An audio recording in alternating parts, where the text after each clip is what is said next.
Okay.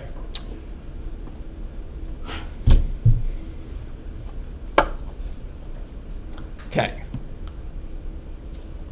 Let us regroup. Let us press onwards. Okay.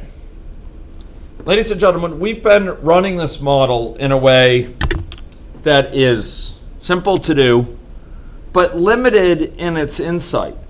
When we're trying to compare outcomes of scenarios where we've changed assumptions, or even more importantly, when we're trying to compare outcomes of different interventions, we wish to do so in a way that is not subject purely to happenstance. I should upload my model here so you can get it. So even as I speak, I can upload it. Here we go.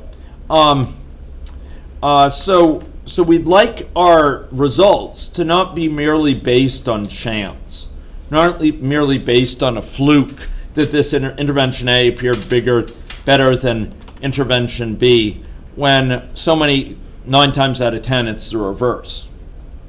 Ladies and gentlemen, we would like to be able to go and try a strategy which is robust given the uncertainties, the stochastics present in the system. Okay, so I am going to I know where it is. Here it is. I am going to show you a way that we can more robustly compare 2 scenarios, perhaps 2 interventions, by running the model many times and summarizing those results across those times, so that it's not based on one particular run with happenstance that intervention A is better than intervention B and it's the reverse for many other runs, but we'll actually have a sense of the breadth. How many times? What fraction of times is A bigger than B? What are the outcomes across many runs, so-called many realizations? Are you ready for this?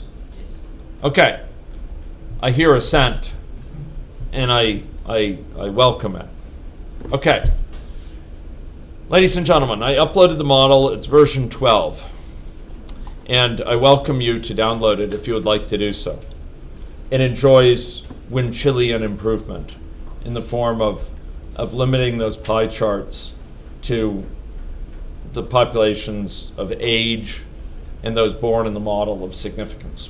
Okay, but that chapter is closed and a new one beckons. Okay, so ladies and gentlemen, we're going to do something we've never done before. Okay, don't all run for the door. Ladies and gentlemen, we're going to do new experiment, and we're going to choose parameter variation experiment. Thenceforth, ladies and gentlemen, to this point, our models have been in a situation where we run the experiment, it runs the model once. It runs main once, a single time. It runs it, it shows the results, main disappears, and we're done. We're going beyond that. We're going to have a situation where parameter variation experiments will run the model many times. Okay? And we're going to use the same basic approach for calibration. So, in a parameter variation experiment, which I've just added, we have 2 common needs for these. One would be to run the experiment with varying parameters, as the name suggests. The other, though, is much simpler. It's to run the experiment with one set of parameters, but again and again and again, many times, and summarize the results. Okay? So I'm going to show you how this works, but then we're going to put in place mechanisms to exploit it. Ladies and gentlemen, I'm going to run this parameter variation experiment. And this experiment actually runs the model without a user interface. There's no user interface for this model while this runs. It actually runs faster because of it. There's no visualization showing people moving around or networks or what have you.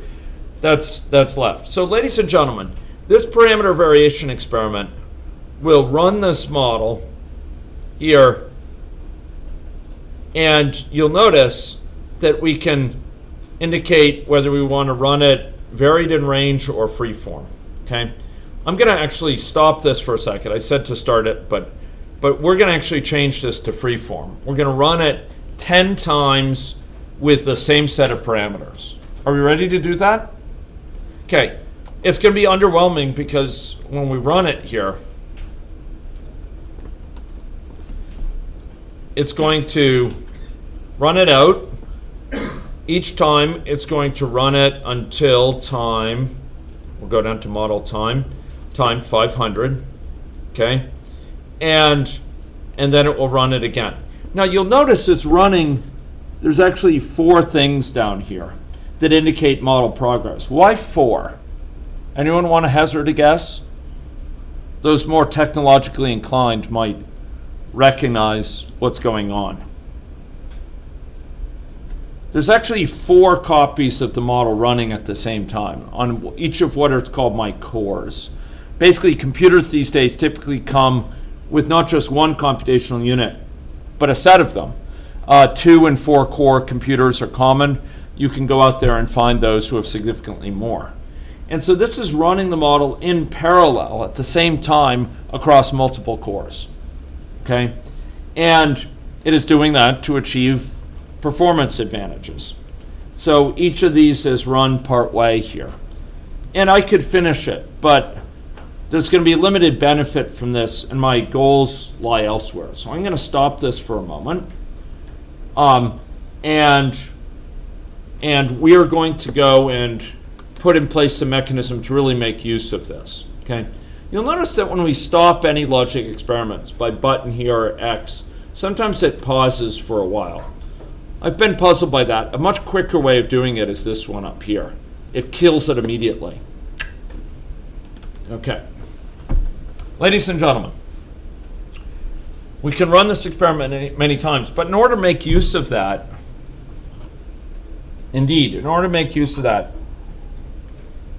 we want to accumulate some statistics each time it runs, so that each time it runs, it gains us an additional data point to plot, for example. So what am I going to do? Well, I'm going to show you how you can capture a very widely needed epidemiological quantity.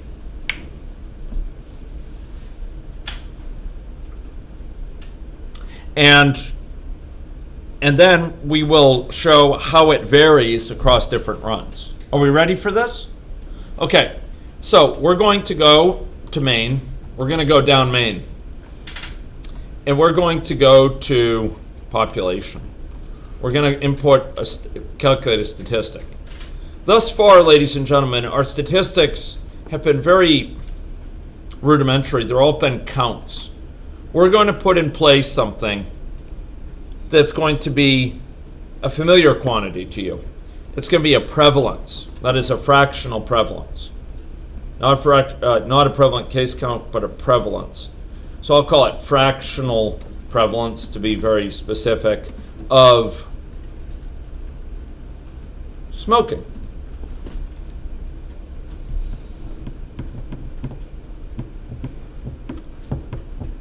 And the way we're going to compute this will not be obvious. There's actually several ways to compute it. This is the most elegant, I think.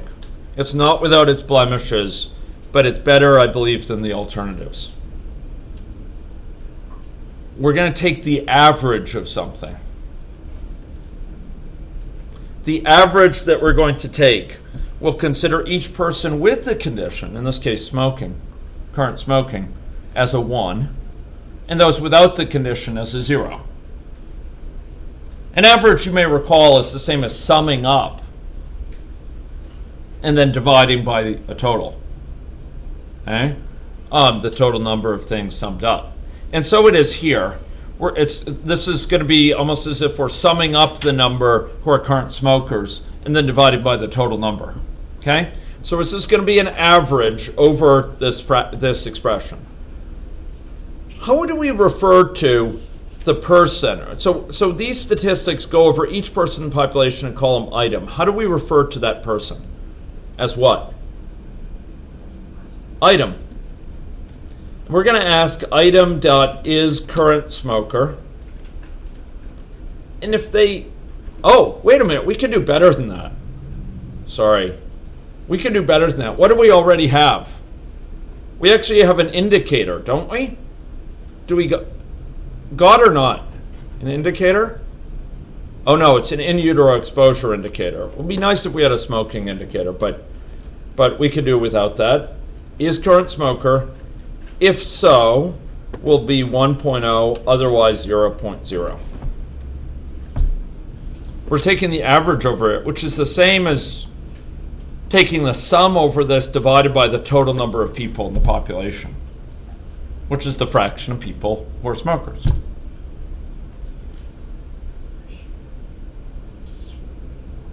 Indeed.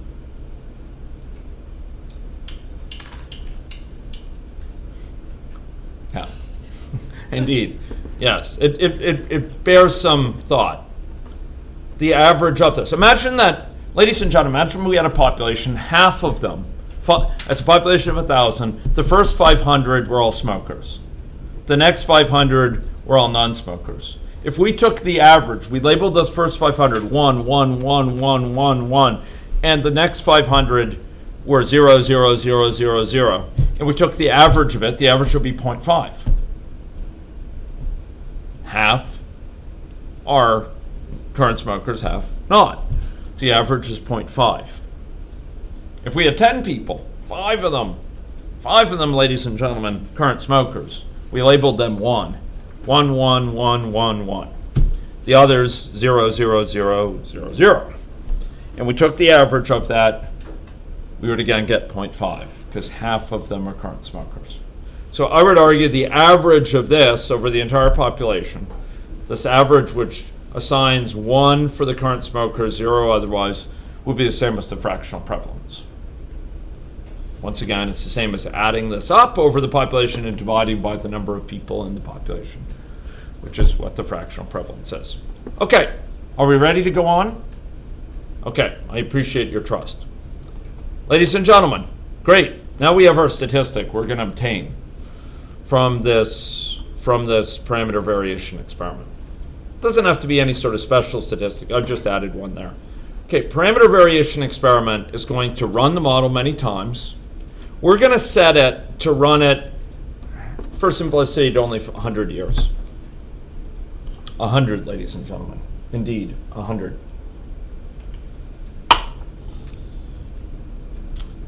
Next. Now we're going to add to the experiment. Make sure the experiment is showing. Open it up. Double click on it so we see it. We see the canvas upon which we shall write. We shall paint. Okay? Open up the parameter variation experiment and repair now, ladies and gentlemen, to the palette.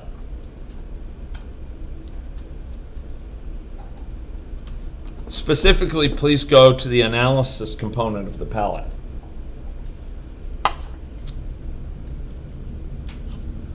We're going to insert something you've never inserted in this class before. Are you ready? Actually, we're going to start with something you have to make it easier for you. We're going to insert a histogram data. This is going to be fractional prevalence, histogram data.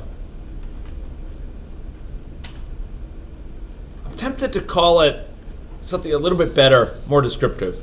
You can change the name over here if you've already pressed enter. Fractional prevalence for realizations, meaning for each run of the model, we'll have one fractional prevalence. Humor me that. Is that okay? Good or not?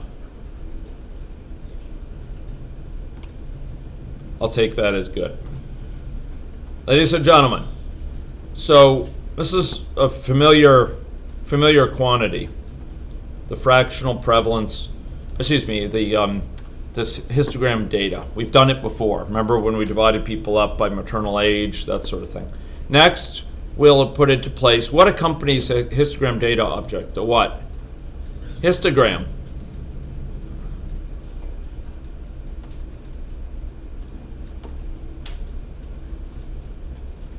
So this is going to be a fractional prevalence for realization histogram.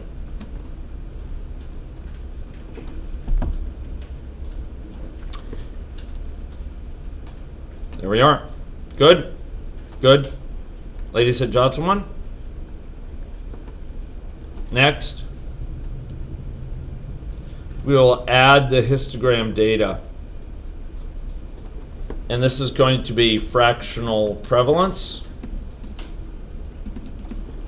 And what will the data be here? It's just going to refer to this corresponding data, fractional, and we should fill it out to the histogram data object to accompany this. Is that okay? Okay, just about done. Just about done, ladies and gentlemen. We only have two minor things to do, but they are the most non-obvious thing the first time you do this, so I'd like you to pay attention. And I appreciate all the attention you've paid along the way, even on some of our sojourns. Okay? Debugging sojourns. Here we go. So I added here a histogram data object. I call it fractional prevalence for realization histogram data. I didn't change anything else. I then added this histogram. I call it fractional prevalence for histogram. Fractional prevalence for realization histogram. And I added data. I said fractional prevalence, and I told it, confusingly to use for the histogram, this guy. That's how those work. That's what we did before. But this histogram, ladies and gentlemen, and its data object live in the experiment. And they will outlive main. They will outlive person. Before, we had these histograms in person, and they would have disappeared after each realization. This outlasts each realization. This experiment is going to run many realizations and summarize them here. And if I could, I'd like to emphasize how that's done, because this needs to run main, read a value out of it, salvage a value from it before it disappears, suck that value out of it, suck it out, and stick it into this histogram data. Next, and then main will go away. And then it will run another realization. Read the value out, stick it in this histogram data object. Main will go away. It'll then run it again. But a lot of those runs go on in parallel, just like we saw they were running in parallel. Okay? Okay, we're just about done, but I need you to have that high-level understanding in mind. We're going to need to go insert data items into this histogram data, and every time we run main, we're going to have to, before it disappears, we're going to have to suck it out of it. This value, this prevalence, the fractional prevalence. Where's that fractional prevalence found in main? It's found in the population statistic. Remember we added it a short time ago? So we're going to query that. Here we go. Parameter variation. We have just two small pieces. Ready? Here we go. Ladies and gentlemen, we're going to go to the parameter variation here.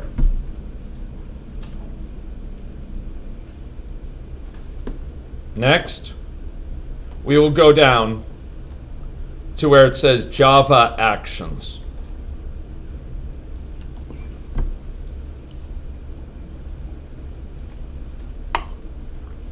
Next, we will go insert before each in the initial experiment setup. We will go, and actually I'm going to do an each experiment run. We are going to clear out any data that was already there. Fractional prevalence histogram data dot reset. Do you remember we had to do that before? Do you remember when we made a histogram of people in that other model?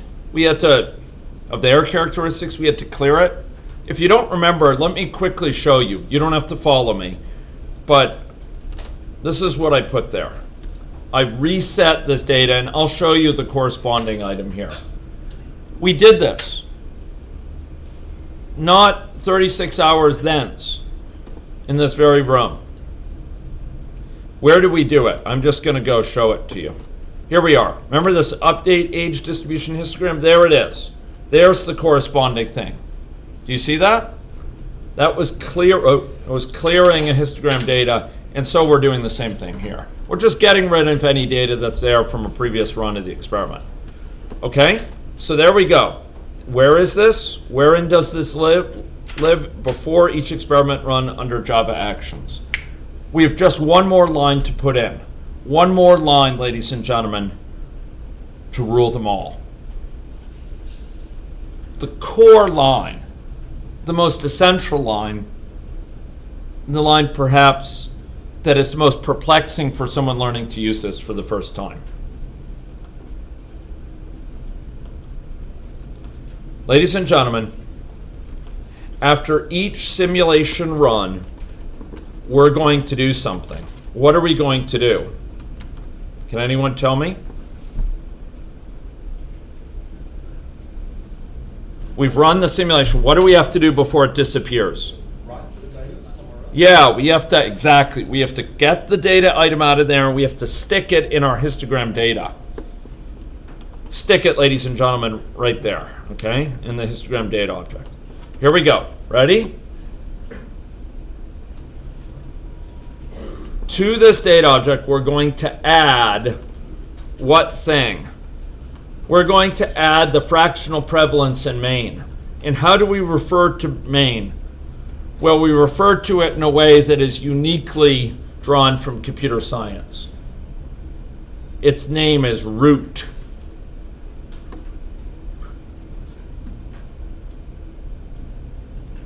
We'll say root dot population dot, we're asking the population to compute the fractional prevalence. Why the population? Because that's where what lives?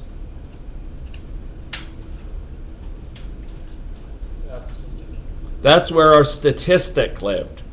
Do you remember? Not 15 minutes thence. You added this statistic. Do you remember that? Yeah. We added it to population as a statistic. If you don't remember that, let me go refresh your mind. Main, we went after the break, even. We went to population and we scrolled down and we added fractional prevalence. Remember, this is the one that gave you pause? Do you remember that? Okay, ladies and gentlemen, that is what we are exploiting here. That is the quantity we are computing. We are asking, after each simulation, we are asking for that statistic, and we are placing it, ladies and gentlemen, in the histogram. Are we okay with that? Good or not? Okay, I appreciate your vote of confidence. Okay, let's run it now. Let us run this model. Remember that it should only proceed. Remember, we shortened its time to run to 100 here. 100 years. Ladies and gentlemen, when it comes up, you can run it like this, and you will see it proceed. Do you see them? Do you see them running along? Sorry, you have errors? Okay, TAs, mobilize. Sector 1A. Okay, who else needs CA help? Okay, so Sector 2. Sector 2.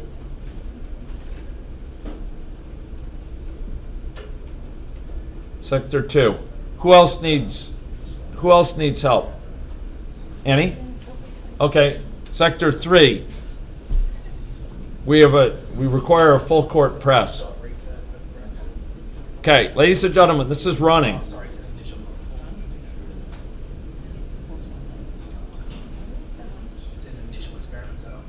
Okay.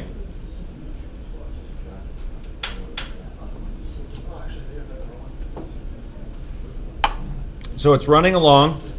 This is run now. In a moment, 4 of them. Watch this. All of them look like they've fallen in that category for fractional prevalence by the final time.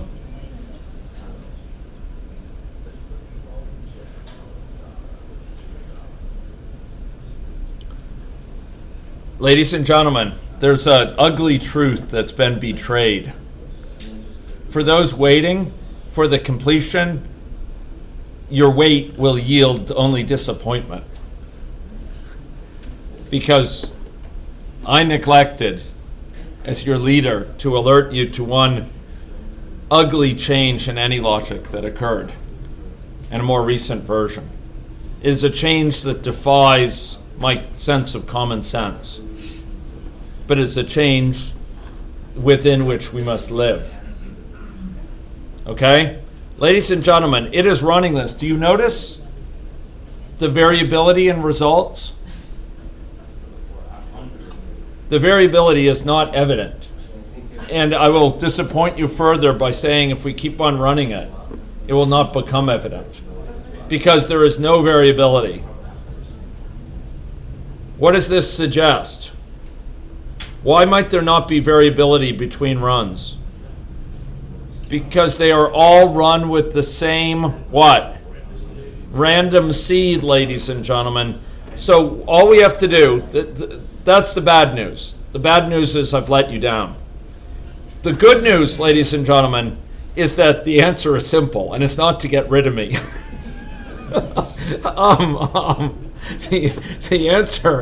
The answer is very simple. If we go to the parameter variation experiment, it's to scroll down to the randomness area and to change it from fixed seed to random seed. So, ladies and gentlemen, go to your parameter variation experiment. Scroll down to randomness and choose random seed. It used to be, as I recall, that the random seed was the default. And it makes a world of sense for a parameter variation experiment that it be the default, but it's not. Okay, let's run this again. Here we go. So what did I do? I went to the parameter variation experiment, I scrolled down to randomness, and I set it to random seed. So now let us see what the randomness hath wrought.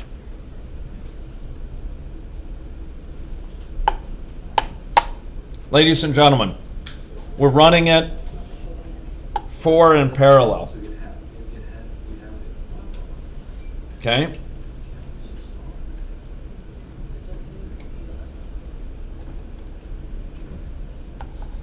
Okay? It's coming along.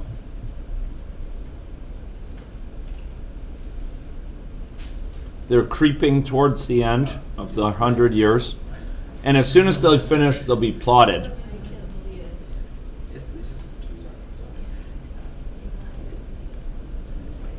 Okay? Has anyone's completed yet? Has anyone's reached its first display? Yeah? Are you seeing variation? Good. Good. Ladies and gentlemen, we'll soon see the fruits. Here we go. It's running it. The 100 years is completing for the first one, and now the second is approaching there. Variability is starting to become evident. Now the third. Now because this is adaptive, because it tries to figure out what the scales should be, you'll see it move around a little bit. And we will see some variability. It seems that some fall more in this range, some in that range, off by a factor of about 10% in absolute terms. There we go. Okay. So we have run 4 so far, run to completion.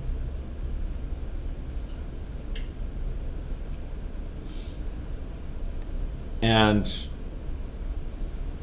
we'll wait as the others complete. So here we are summarizing across different runs the degree of variability in results in terms of the fractional prevalence. Okay?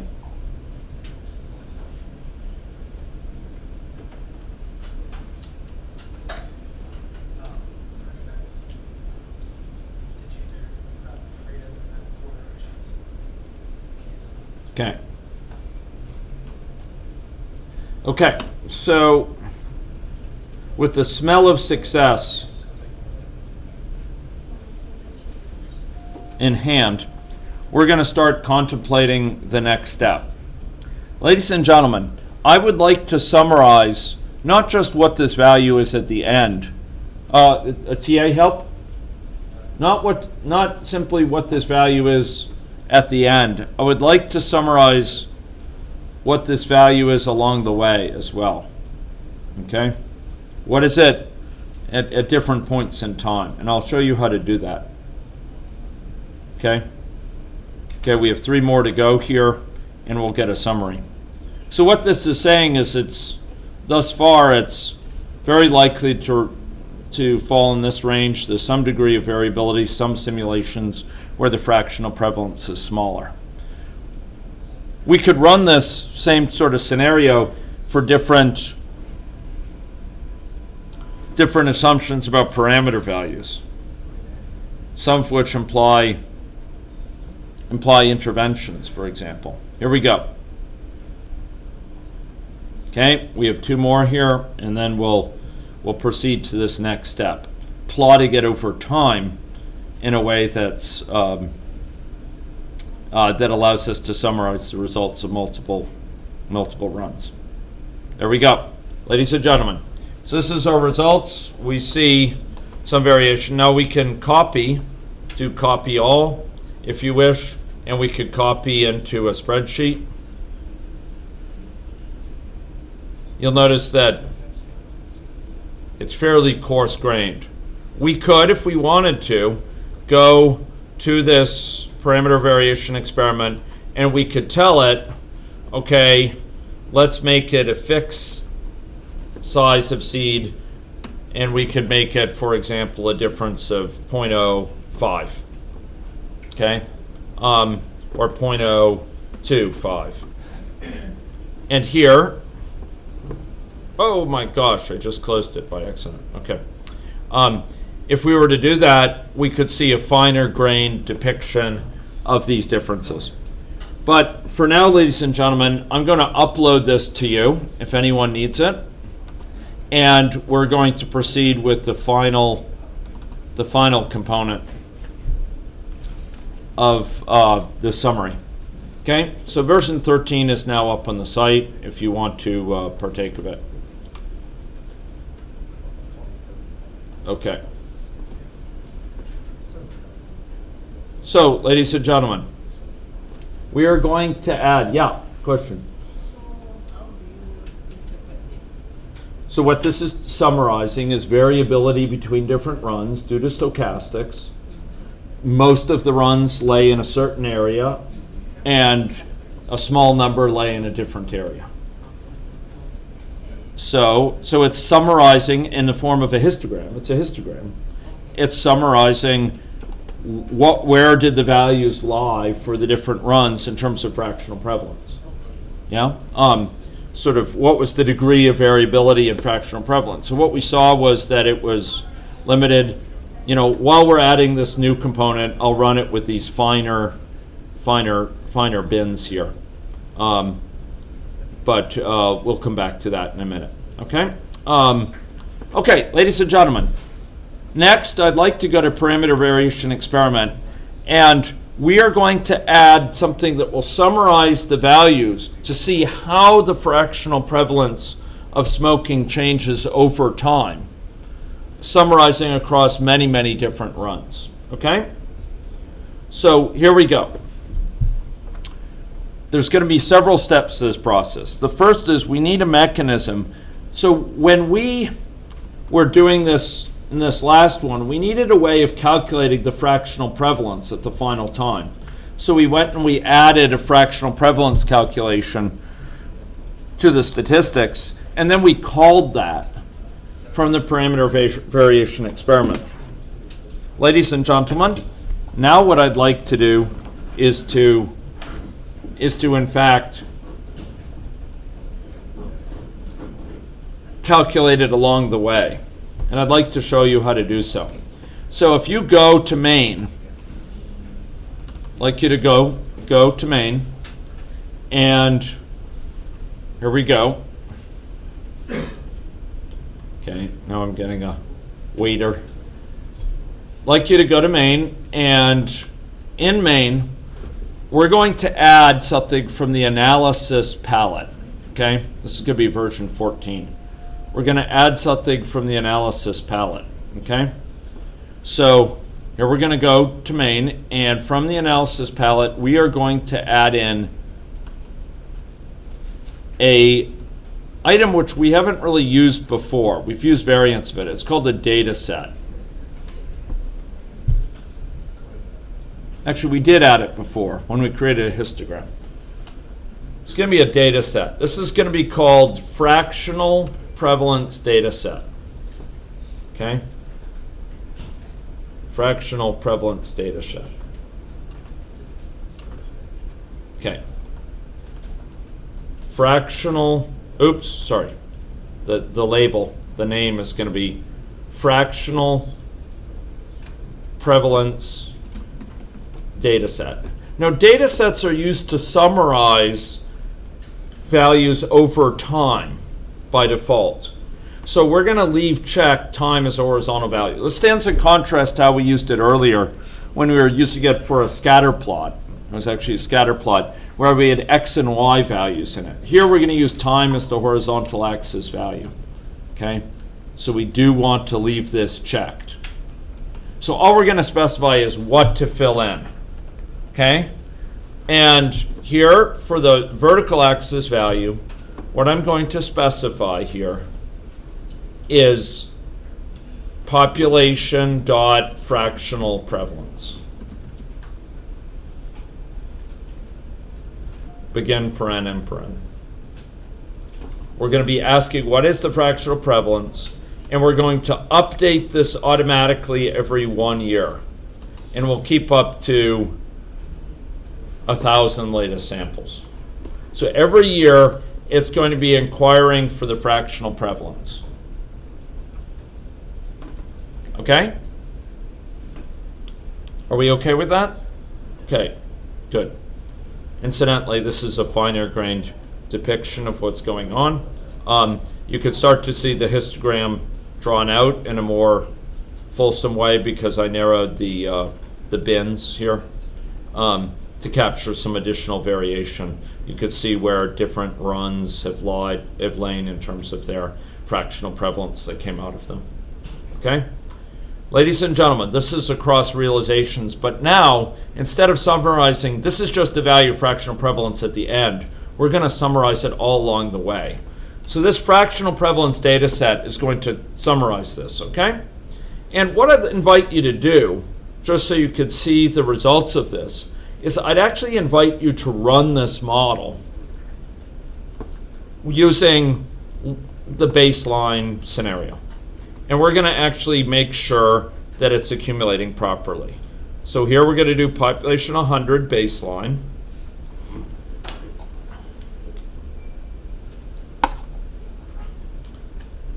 Oops, okay, it's giving a problem. Fractional prevalence. Okay, it says it doesn't know how to compute it. Oh, smoking. Yeah. Thank you. Autocomplete would have saved the day with that, right? Fractional prevalence of smoking. I should have done autocomplete. And here we go. Are you ready? Let's run it. Let's run the baseline and let's see what accumulates in that data set.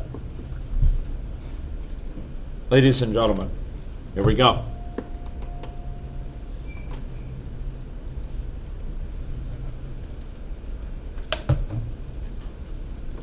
Okay, it's running, but every year it should be accumulating.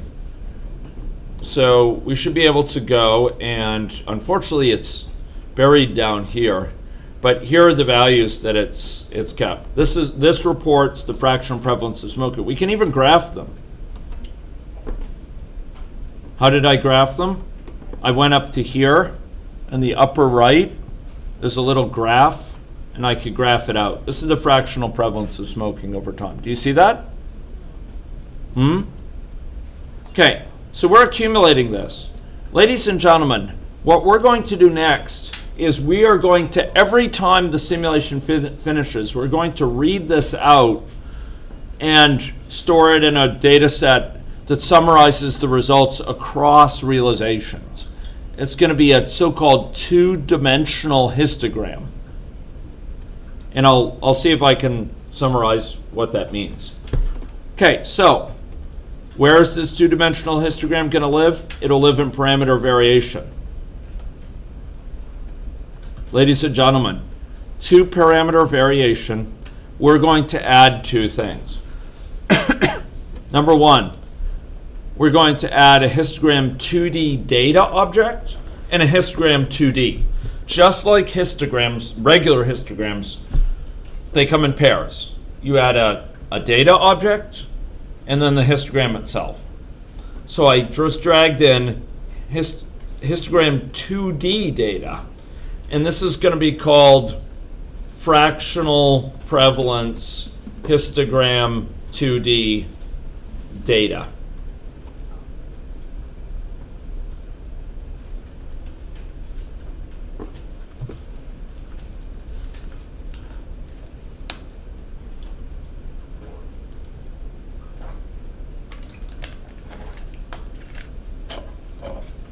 Next, ladies and gentlemen. Oh, thanks so much. Next, we're going to add in a histogram 2D object that's going to summarize that.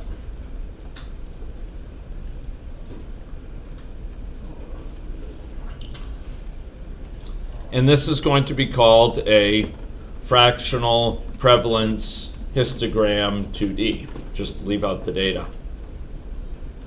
We're going to ask it to show bins, and I'll explain this in a minute, but basically time is going to be divided up into bins and values are going to be divided up into bins. This is a two-dimensional histogram. A one-dimensional histogram has bins along the x-axis and counts along the y-axis. This is going to have bins along the x-axis. It's going to have a grid of bins. There's going to be categories along the x-axis, categories along the y-axis, and any given grid square is going to have a count of things that have fallen in that grid square. Okay? So it's going to count the number of trajectories that have gone through each grid square. Okay. Prevalence histogram 2D. We're going to show bins. The data here, what do you think the data is going to be? When we had a histogram, what do we put in data? Yeah, the associated histogram 2D. Ah, the grid appears. Do you see it?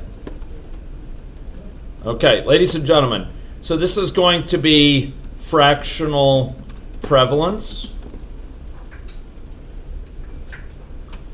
And this is going to be histogram fractional prevalence histogram 2D data.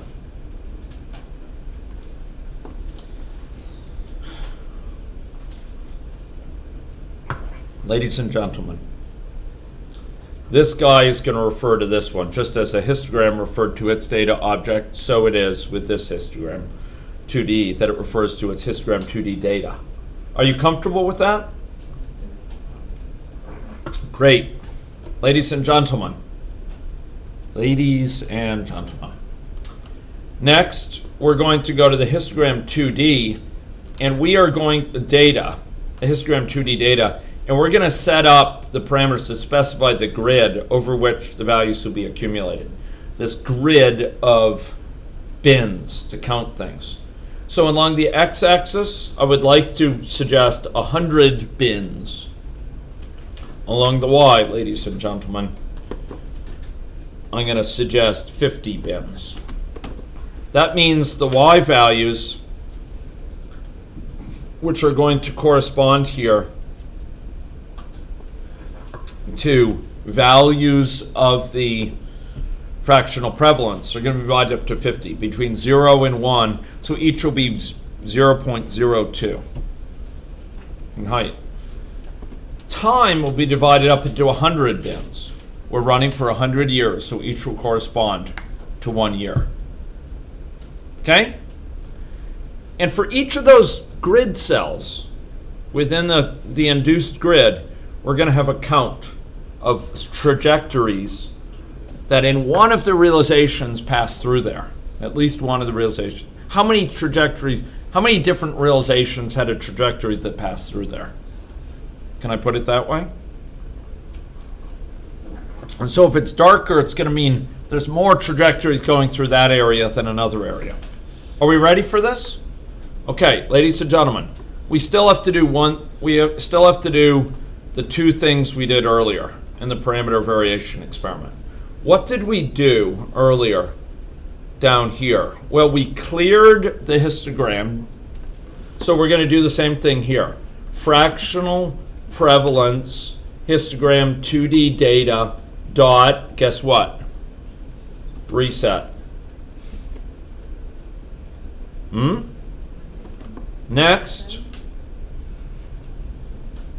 Next, ladies and gentlemen, after the simulation run, guess what we have to do? Before we were just reading out the final value. This time, what are we reading out? What did we add? Not 30 minutes thence to main. What did we add? What did we add? Fractional prevalence data set. Did we not? We did indeed. Ladies and gentlemen, parameter variation experiment. Down here, we're going to do fractional prevalence histogram 2D data. We're going to add in not a single value like we did here, read from main. We're going to add in the whole darn data set. Fractional prevalence data set for main. That's a data set over time. Remember we saw it earlier? You could plot, we graphed it out. That's a trajectory it's capturing, ladies and gentlemen. Ladies and gentlemen, it's capturing a trajectory over time. And we're going to add it in to this 2D data, which is going to make it displayed here. Is that okay? Build your model. Let me see. I mean, I sense silence, and silence may denote confusion. So I'll put the code up there. Here, we're adding to the 2D histogram this data set. Here, we're adding the fractional prevalence of smoking to this histogram data. Are we okay with that? And up above, we're just resetting both. So I'm drawing the analogy here. With the histogram, we reset it here. Sorry. Gosh. We reset it here. We added a data point here. With this new thing, we reset it here. We added the whole data set that we recorded, data over time. And that's what's different in a 2D histogram. The main difference in a 2D histogram rather than a regular histogram. 2D histogram could summarize not just the histogram associated with the value, but histogram over time for time bins. Are we ready to do this? Are you feeling okay to do this? Let us build. Who needs TA help? Let us then, ladies and gentlemen, let us then run. Here we go. We'll run this. What should we expect to see as these runs finish? What should we expect to see? By the way, why do they go fast and then slow later? There's a very good reason for it. The population sizes are burgeoning, ladies and gentlemen. Over time, the population grows. It actually takes more work to simulate each successive 5-year interval the longer it goes, because the population is larger. There's more people moving about. There's more people who can start smoking, stop smoking, whose relapse has to be calculated based on how long they've been quit. All these mechanics going on in the model. There's a lot of moving parts in this model. And those have to be calculated for a larger population, and it stands to reason it takes a larger time. But they're approaching completion here. Okay, ladies and gentlemen, Okay.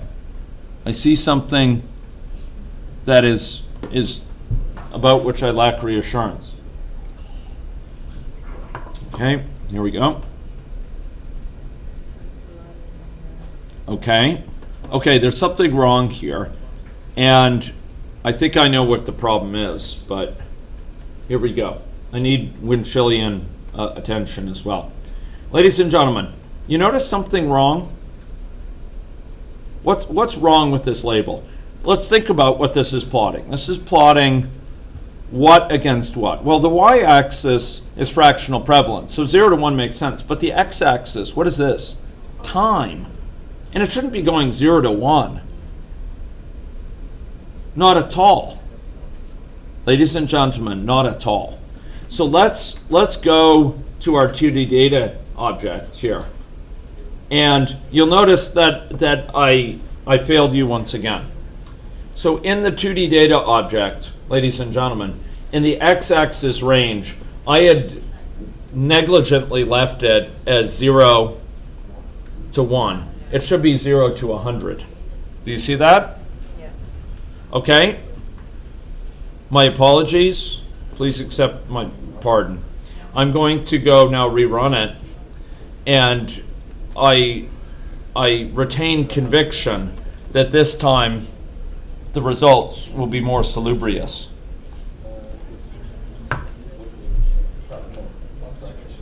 Now remember what's going on here in the 2D histogram. We're going to see different colors. The darker the color, the more trajectories, that is, the more different realizations had a trajectory that passed through that place. We're dividing this up into a grid of 100 by 50.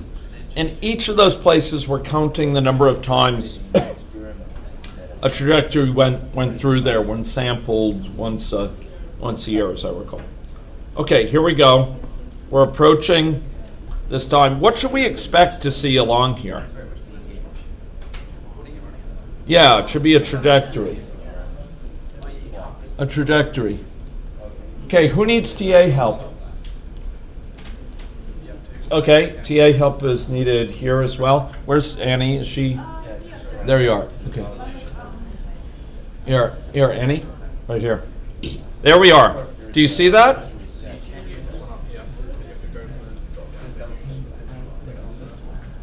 Ladies and gentlemen, here's an illustration of two different trajectories of the system. A third is being filled in. This is summarizing across multiple runs where those runs have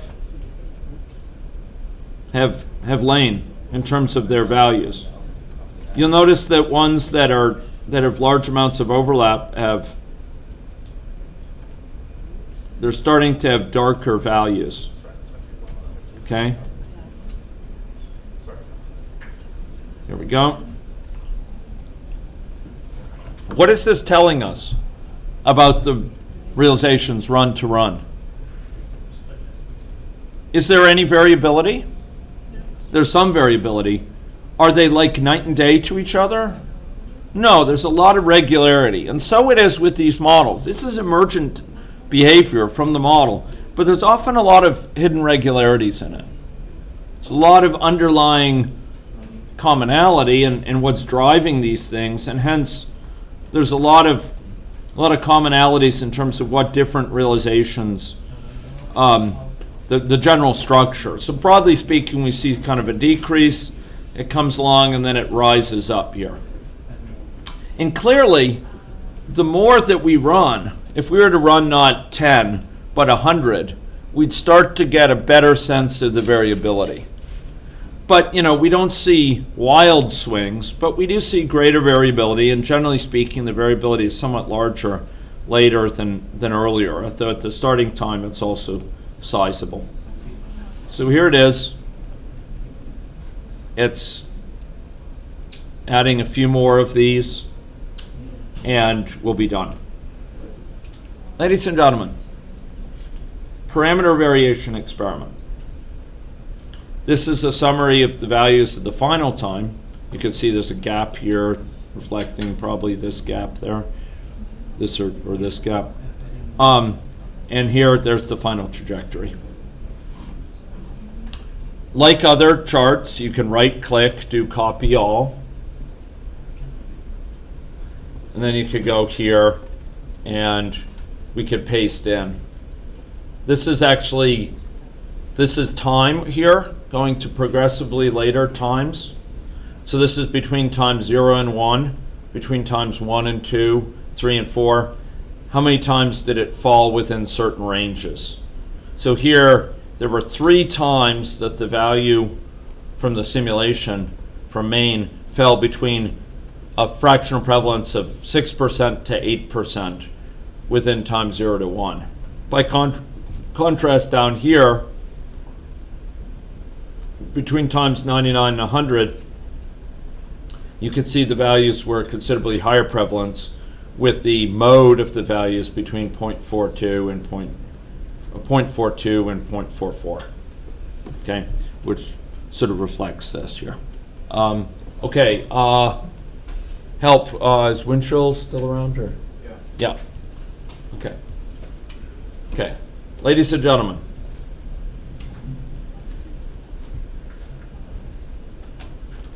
So we can export this. This is summarizing variability across runs. Does that make sense? We're summarizing stochastic variability. Are the parameters varying here at all?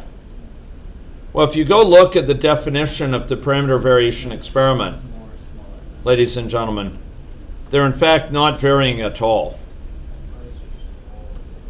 The parameter variation experiment, if you go look at it here, they're all fixed values. The variability we see here is from stochastics. Where are stochastics in the model? Where is there any bit of stochastic in this model? Anyway, you call it distribution. Yeah, we have distributions, is right. So we've called the distribution. Where else is there stochastics? Where else is there uncertainty over time? Well, the exact timing of someone's initiation, or the timing of their cessation, whether they relapse before they break the cycle here, when they die, when they conceive of a child. There's a lot of stochastics here. And these stochastics yield, they describe it, they're associated with a data generating process. And what we're doing here is we're summarizing across different realizations of this process. We run it again and again and again and again, and we're summarizing a particular measure, namely the fractional prevalence across those realizations. It has a structure to it, but that structure is not pre-specified. The fact that it goes down and then stays fairly narrow and then rises, that's something that emerges from the model. And in that emergence, there's a degree of variability, but a degree of regularity, of orderliness to it as well. There's order to this.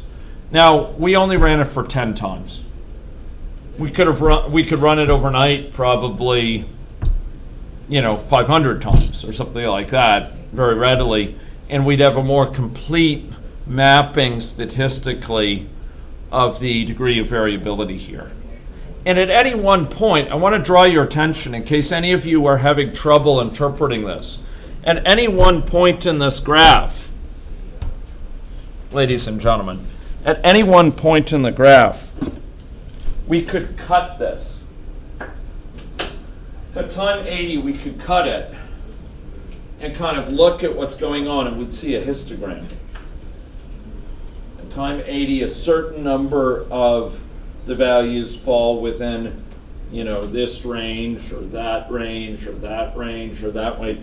So if we were to cut it and kind of look at it from the side, there'd be a histogram.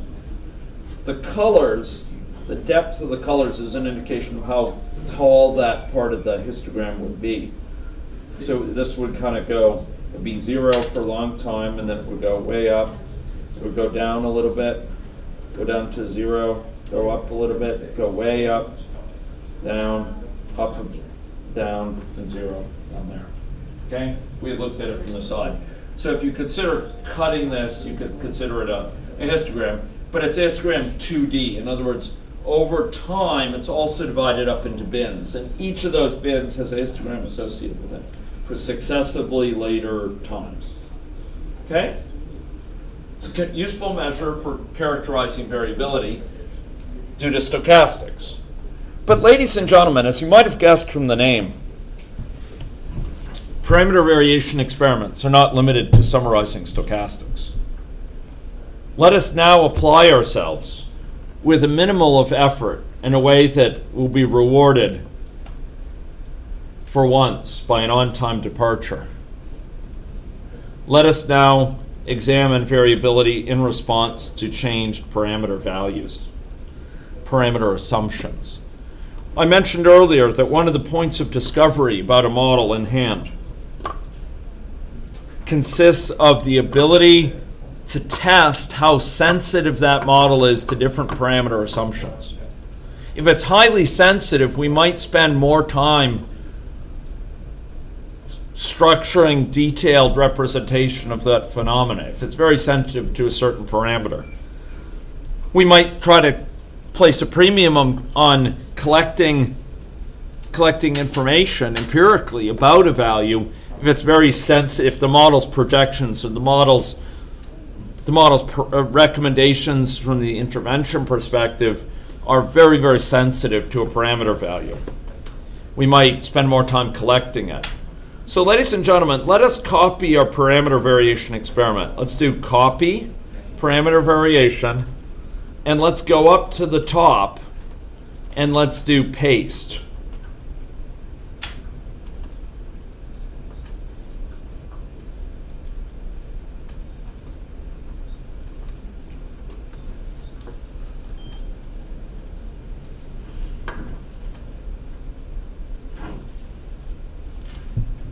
Okay, and we're going to have this now be, I'll call it varying parameters. I probably should, let's call the other one, instead of parameter variation, let's call the other one stochastic variation. Stochastic variation. And let's call this one varying parameters.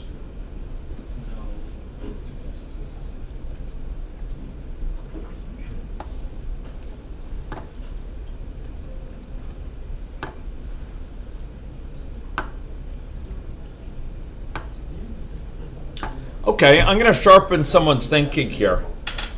I'm going to try to sharpen someone's thinking. Here's my question.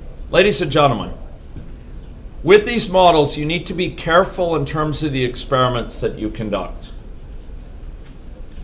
Because sometimes you vary one thing, and you think it's only varying one thing. It's actually varying more than one. I'm going to show a case in point. Ladies and gentlemen, we're going to vary. We're going to compare a model with a smaller population size with a larger. So ladies and gentlemen, for this varying parameters, I'd like to set it away from freeform to varied in range. Do you see that? And now for population size, I'd like to say range. And this is going to go from 50 to 100. With a step of 50. Or just do two values. Okay? Maybe we'll do one more than this. Oh man, up to 150. Nay, 200. Sounds like a bidding competition. 50 up to 200, step 50. So it's going to do 50, 100, 150, and 200. Are we ready? Very good. Okay, let's do run.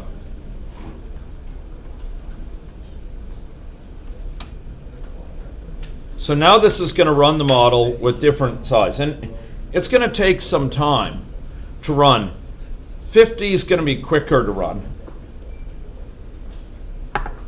The later ones are going to be larger. Ladies and gentlemen, we're displaying the fractional prevalence at the end. Should that depend on the size of the population?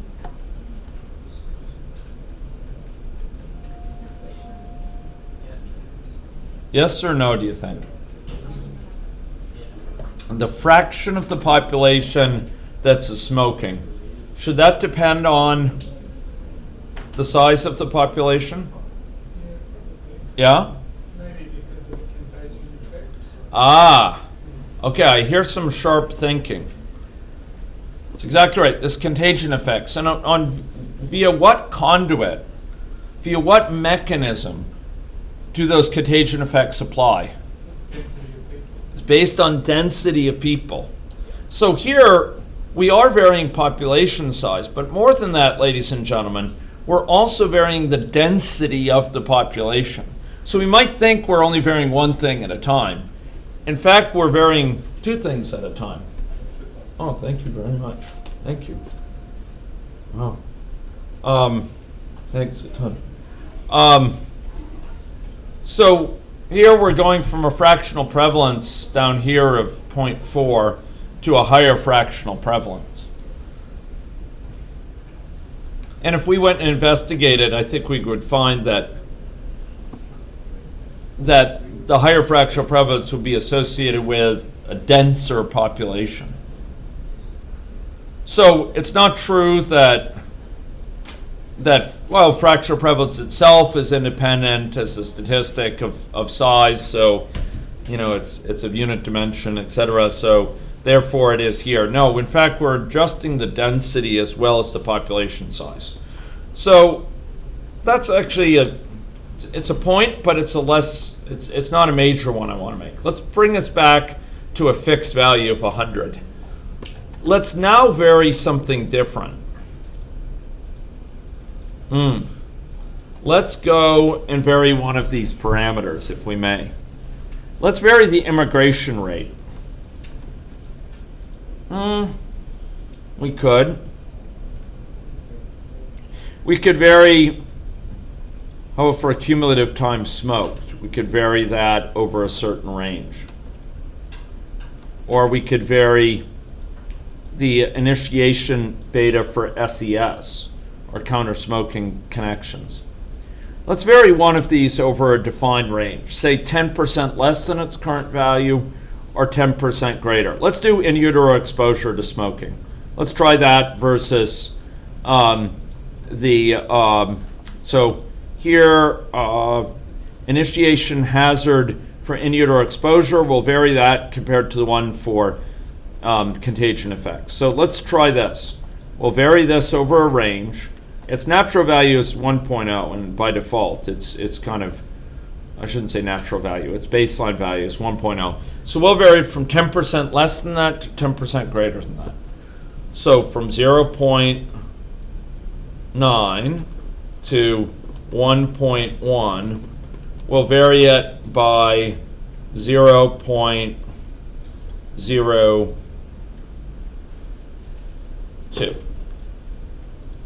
Okay, there we go. It's a difference of 0.2, and we're doing it every 0.02, so it should be 10 runs. There we go. Except I'm ignoring the two boundary values, so it's going to be slightly larger than that. Here we go. Okay, we're running it out. Common procedure, ladies and gentlemen, one-way sensitivity analysis. And often we do so with a proportional variation. So we'll say we're varied from 10% less than its baseline value to 10% more. This is a first good scan at things. We'll see how much of a difference does this really make in results. We're varying it, we're running the model with it as this, as that, and we're successively incrementing. So each of these guys represents a different assumption right now about the value of this beta. Okay? And the results will be summarized here.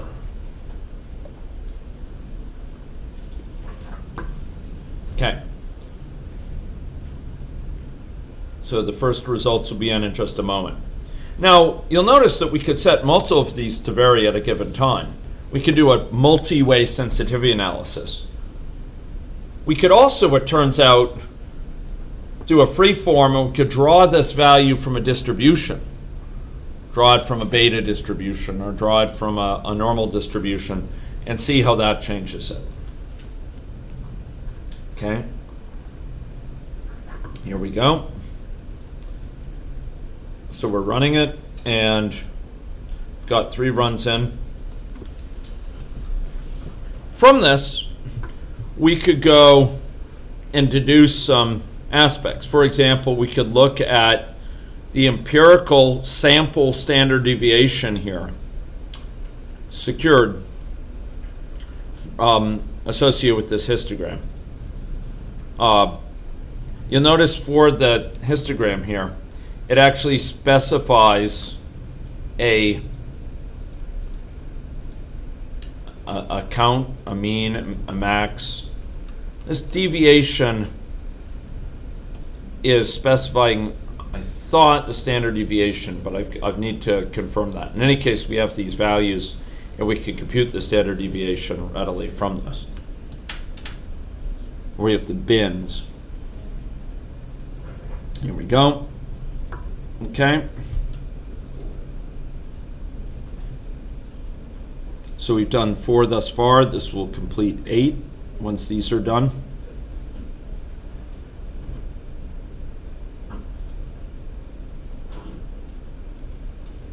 Okay.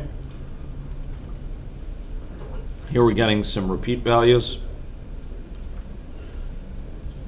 So this is a histogram of outcomes given this variation here.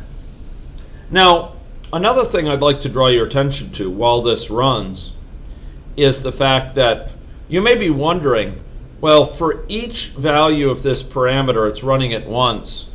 What about the stochastics for each of those runs? After all, each of those is itself associated with stochastics, so we can't look to one single run as representative. Fair enough. You'll notice that within any logic, within any logic's parameter variation experiment, there's a thing called replications. Do you see that? Replications. And this allows us to run each of those values for the parameter a designated number of times. So we could say, for example, run each of those 10 times. So what that would mean is that for each of these parameters from 0.9 to 1.1, we would run it 10 times and place that within this context. Okay, so we would be running it not just okay. So here we go. We have these 11. So yes, there we are. So ladies and gentlemen, we have a summary of the. Oh, look at that. We have a summary here. We have a mean. Deviation of 0.022. I think that's the standard deviation of this. 0.022. Okay. And here we are seeing a standard deviation induced by a 10% spread in the values of that parameter. Let's now choose a different parameter. Let's choose a parameter that, and I'm going to undo this, use replications for now, because I don't think we have time to undergo that. We're going to change this back to fixed. There we go. And I will now look at comparing this with a 10% change in this contagion parameter. Here we go. We're going to vary this over a range. Just to remind us, our baseline value is 0.5. I'm going to change it from 10% lower than that baseline value, 0.045, to 10% larger than that baseline value. Oops, 5.5. Just like I did below. And I'm going to do it with a step that is, again, 1/10 of that. This is a range of 0.1. I'll do it with a step of 0.01. Are we ready for that? Okay, let's run it now. Which do you think will have the biggest impact in terms of variation? The intergenerational effect, or indeed the effect associated with contagion? Maybe it depends how long you ran the simulation for. Good call. Good call. Here we're running it for an abbreviated period, during which the number of bursts may be limited, but the contagion effects can take hold fairly readily. Okay, so here we're running it. We'll get the first result shortly. Ladies and gentlemen, I want to reiterate the fact that if we did freeform here, we could then go and, don't worry, it's not changing what's running right now, but we could then go and run, and we could draw each of these from, for example, a trunk, well, in this case, maybe it would be, yes, a log normal distribution, or we might draw it from a empirical distribution, or we might draw it from a truncated normal distribution. AnyLogic provides a very nice limit construct for truncated, where we could say limit something drawn from a normal distribution. Unfortunately, in AnyLogic, I must warn those, particularly those who work like me with statistics a great deal, in a way that I find shocking. Normal takes first not the mean and then the standard deviation, but the standard deviation and then the mean, which is bizarre, I think. But so it is, and so we'll dealt with the hand. We could draw it something with a standard deviation of 0.01 and a mean of 0.5, and then a maximum of well, we could just do it. I think this is called limit min. So we put a minimum of 0. There's also a limit max, and then there's a limit which can bound it within a certain set of values. So if you wanted to do that, you could. For our purposes, we're going to 0.5 here. We're doing this systematically. Okay, here we go. What are the early results suggesting?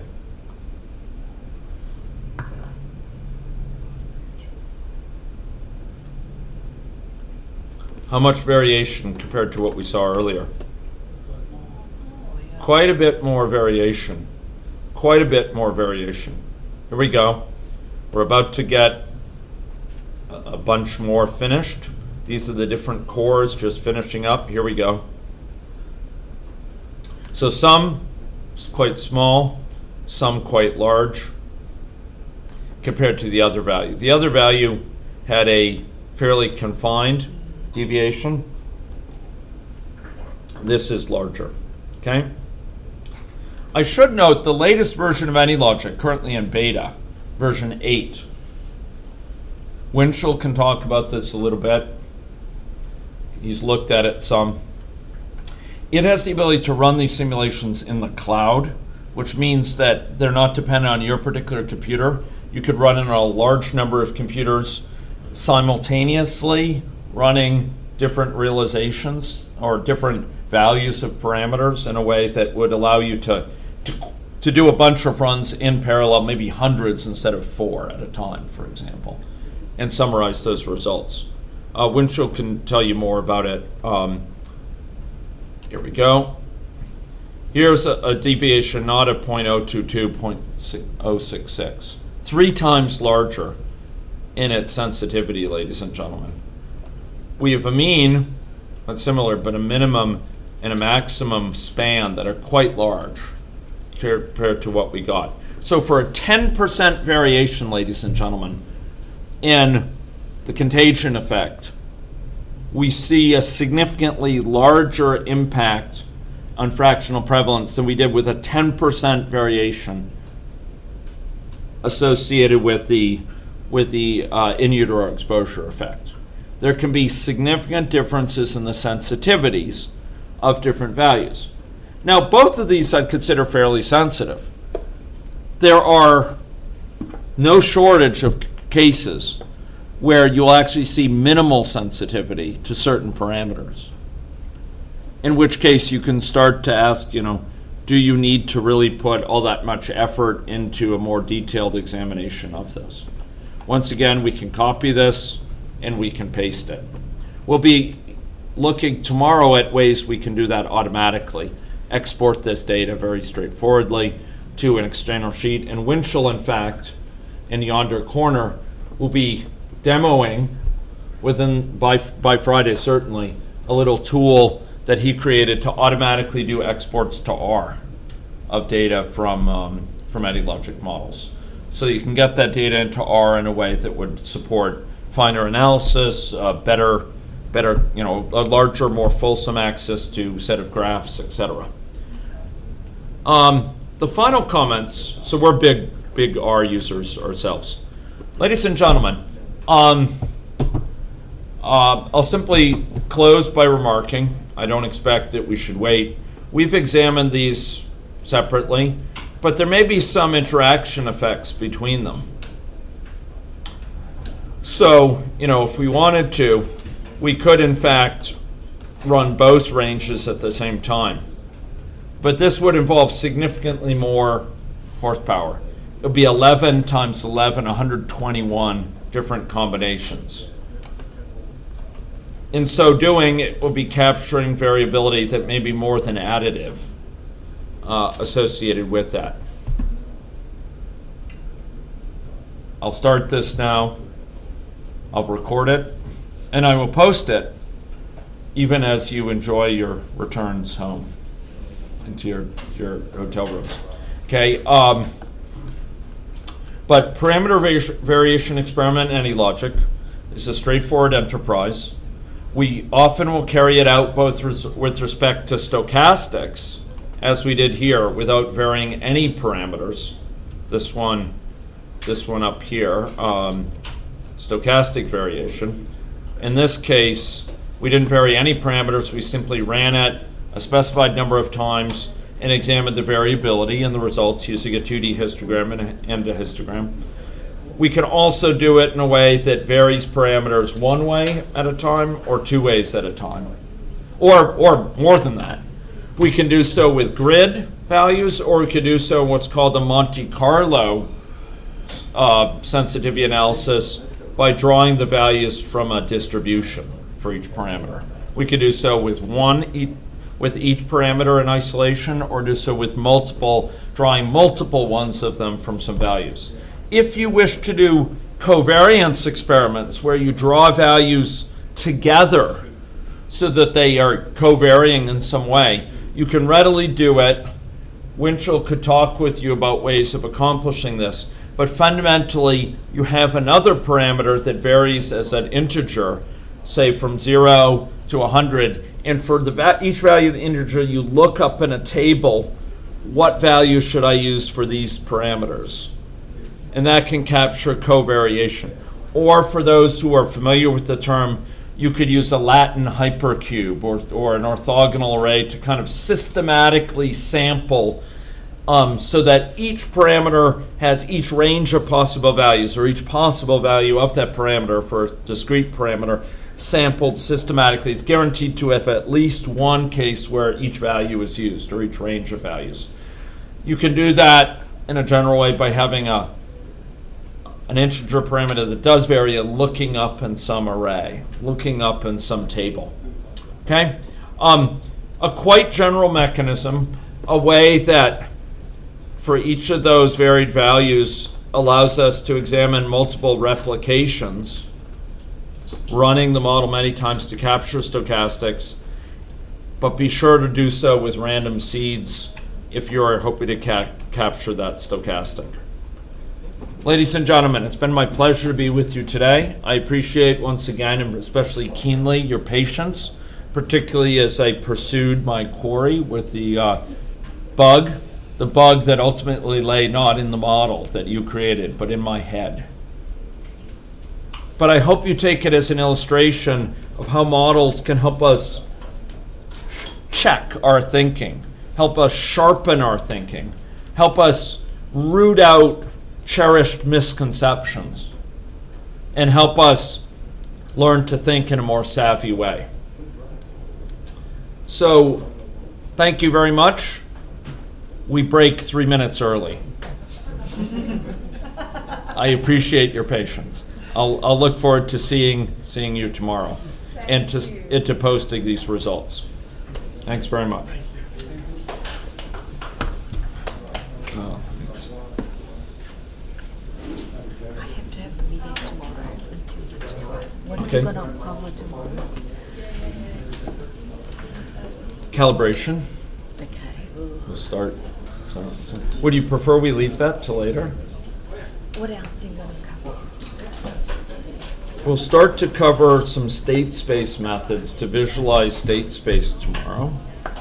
We'll talk some about combining calibration and sensitivity analysis.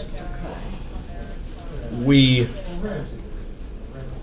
might talk a little bit about some advanced statistical methods known as Markov chain Monte Carlo and how they could be used with these. And we'll extend this model some with a few modest features. We'll extend it with representation of heart disease, and I'll talk a little bit more about how data from biostatistical experiments could be sort of placed in a way here. We may have a guest lecture tomorrow morning as well on health service delivery type issues. Can we do that in the afternoon? The afternoon? It's harder in the afternoon because it's the wee hours of the morning in Saskatchewan. Let me see what's possible, okay? I'll confer. It's possible we can move it to a Friday morning. Okay. Good or not? Yes. Because I can't. I have to attend this. Yeah, no problem. Yeah. And it's in North Sydney, so. Sorry? North and Sydney. It's not Sydney, so it's just. Yeah, no takes problem. time to get back. No problem. Okay, thank you. Very good. Thanks very much. Yeah, sure. Thanks for your attention. Sorry, I missed some of that. Will we do some process and decision? Yeah, actually, that's another thing I should have mentioned. Yeah, that's how we join them? And that's in fact. Thank you very much. I should let Kim know. Kim, we'll also do some. Actually, the way which we'll do it is we're going to have some introduction to process modeling tomorrow, and it's going to be linked up in a hybrid model. So we're going to have care seeking in this model for cessation-related services. And people will be seeking care from services represented with discrete event modeling. And we'll use it to teach some principles of discrete event modeling and then combine it with this model so that we have a hybrid model. That's going to be another big... That's tomorrow morning, isn't it? It's fine, like, it's actually... If it's tomorrow morning, it'll probably be late tomorrow morning, yeah. I want to do calibration first. Okay. Good or not? Yeah. I don't want to miss anything, but I can't avoid this one, so... Yeah. No problem. Last time, I did a bit of calibration. Not Okay. that I remember things, but... All right, yeah, no, my pleasure. Good. Thank you. Very good. Thank you for your attention.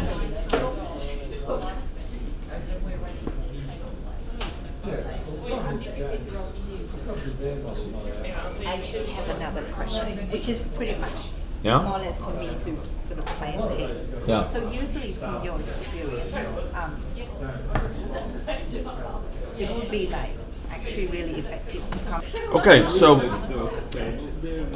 the run consisting of the two-way sensitivity analysis has just finished.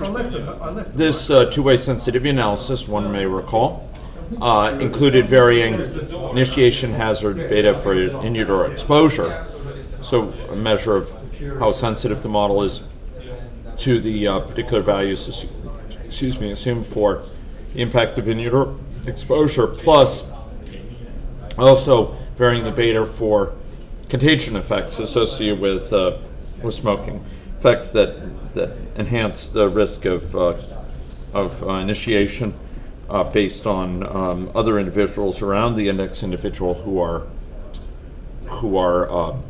currently smokers. Ladies and gentlemen, varying those together, we actually see a pronounced, a marked form of variability.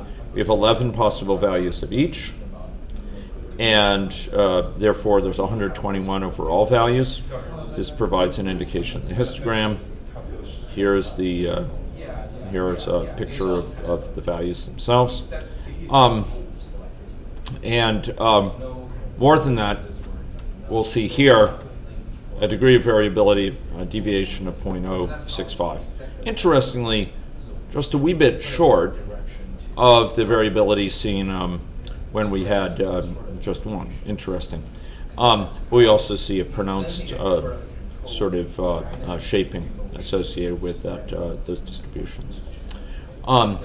So that completes this example. This is fractional prevalence over time across these 121 runs. It could also be noted and emphasized that this is far more well populated than with simply 10 runs. So we can get in a sense where the concentrated, highly concentrated portions of the trajectories are located.